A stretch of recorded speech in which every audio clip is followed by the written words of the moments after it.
dal leen ak jàmm ñu xëy tàqani yéene kaay xëyandoo tàmbale kook L'As quotidien ak quotidien yu bari nag yu ci mel ni moom nag la ñu xëy rek moo di ndox mu bari mi wàcc jak ci diwaanu Ndakaaru ndox moom mi nag jàpp leen nag defu rek inondation waaye nag yeneen i jéey yoo xamante ni def na ko bokk na ci nag ñetti nit yoo xamante ni ñàkk nañ seen bakkan ak yàqu-yàqu yu bari yoo xamante ni si dal dinaa am gannaaw taw yu métti yi nga xamante ni wàcc na nag ni ko ay bés bi ñu génn nag ubbil yéene kaay bi di L'As quotidien nee na nag ñetti doomi aadama yoo xamante ñàkk nañ seen bakkan Macky Sall nag joxe na ay ndigal yoo xamante ni mot na sëkk ay jëwriñ ngir nag ñu fexe rek ba saytu ndox moom mi nga xamante ni jamono ji moo ëlëm askan wi nag ubbil yéene kaay bi Le Soleil ci la dikkaat ak conséquence maanaam jeexital yi nga xamante ni taw yu métti yi nag wàcc ci diwaanu Sénégal am na ko ñetti doomi aadama ak ñaar téeméer ak juróom-ñetti sit yoo xamante ni ndox mi nangu na leen loolee la yéene kaay bi xëy fësal ci Arabie Saoudite ba mu nekk nag foofee la dal dee fësal na xaram gi nga xamante ni am na ko ci yenn ci njaboot yi nga xamante ni ndox yi dañoo nangu seen kër ak ñi nga xamante ni ci seen i doom dafa loru ci ndox moom yi nag waaye yéene kaay bi ne nag bu nekkotoon système de pompage ba ñu def sa kër Massar nag jàpp leen yàqu-yàqu yi dina fi gën a métti Le Quotidien yéene kaay ne taw bi nag na mu toppantee nag ci week-end bi nag def na jéyee de ndax ñetti doomi aadama yoo xamante ni gis nañ ne ñàkk nañ seenu bakkan Macky Sall nag ca Arabie Saoudite ba mu ne foofu la yëkkatee kàddu yi leen nag nee na dina métti ndax askan ñu bëri nag ñoo dëkk fi nga xamante ni si ndox mi dafay taa président loolu mooy sa kàddu ci jamono jooje enquête yéene kaay xëy enquête nag ba gis ne nag Dakar nag ci jamono ji dafa lab bu baax a baax ci ndox mi ndax taw yu métti yi nga xamante ni moo wàcc ci capitale Ndakaaru seen de kaw la ko yéene kaay bi tuddee nee na ci jamono jooje nag président de la république moo nga annoncé ñaareelu plan décennal bi nga xamante ni moo ñeel lëkk xeex bi ñu xeexal inondation nee nag loolee dinañ ko valider balaataa njeextalu weer bi reportage woo xamante ni si def nañ ko nag moom yéene kaay bi di enquête nag xëy na seen nataal yéene ci jafe-jafe yi nga xamante ni askan wi ñoo ngi koy dund gannaaw ndox mu métti bi nga xamante ni moo wàcc ci diwaanu Ndakaaru loolee moom doon na li nga xamante ni si jamono ji moo ëlëm ñëpp 24 heures nee na un défaut d'état ndax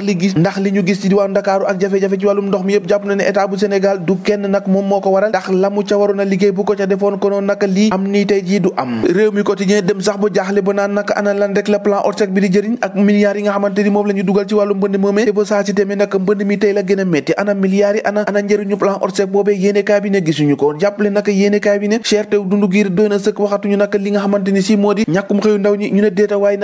déetawaay mbënd mi nag cobbooy nag lalu ci ndoddu askani bokk na ci jafe-jafe yi nga xamante ni boo moytul nag dina gàllankoor ñu bëri de l'indépendant yéene kaay ne inondation yi nag jàppale na dund na la Sénégal lu méttee métti ndax Sénégal fi ñu toll nii xamatuñu nag fa ñuy teg seen tànk ndax ñoo ngi tëmb seen kër ya fees nañu xamatuñu sax fa ñu war a taal cin bu dal dee am rek la ñu lekk nag si jamono ji nag ñu bëri ñoo ngi koy dund ci jamono ji waaye nag gisaguñu kenn koo xamante ni si mën na leen a wàllu teral yéene kaay ne ndox mi nag yemul rek ne ko xuus bi biir néegi ak nangu nag néegu jàmbur yi waaye nag jàppaleen si jamono joojee faat na lu tolloo ko ñetti doomi aadama nga ni ma lan te si jamono joojee moom yéene kaay bi ni na météo nag moo ngi annoncé waat ay pluie yoo xamante maanaam ay taw war na ñoo wàccaat ci réewum Sénégal mbirum Ndoura Diallo moomee nag di soxna soosé ñàkkoon bakkanam foofee nag ca Kédougou nag jàppaleen waa commission d'enquête sanitaire daal dinañoo wax ndax nee na soxna soosé nag mu ngi doon présenté ci ay dé boobu ak léegi def na juróom benn weer nga jàppaleen prise en charge sa foofee ca centre de santé bi mu waroon a amal ni ki 30 août loolee moom doon na li nga xamante ni médecins yi respecté woon nañ ko bu baax a baax docteur Marie Khemesse Ndiaye di ministre bi ngàlloon lépp lu jëm ci paj mi nag moom moo ngay manifester maanaam di wane njàppaleem rek ci ñi nga xamante ni moo di personnel de santé bi SAMES moom annoncé na ab grève boo xamante ni ñaari fan lañ ko fas yéene amal wax ci wàllum politique ak Malick Gakou mi nga xamante ni mooy leaderu grand parti moom naka dal dina yëkkati ay kàddu xam ne ne candidat la ci élection 2024 yi nee na pare na pour changer rek li nga xamante ni si moo di Sénégal te nag ndam li nga xamante ni Yewwi Askan Wi am na ko amul kenn koo xamante ni mun nga see génne parti boobee di grand parti te politique taluñu ko inondation la ñu tal ñoo ko déggandoo jàngeen jëf ba ëllëg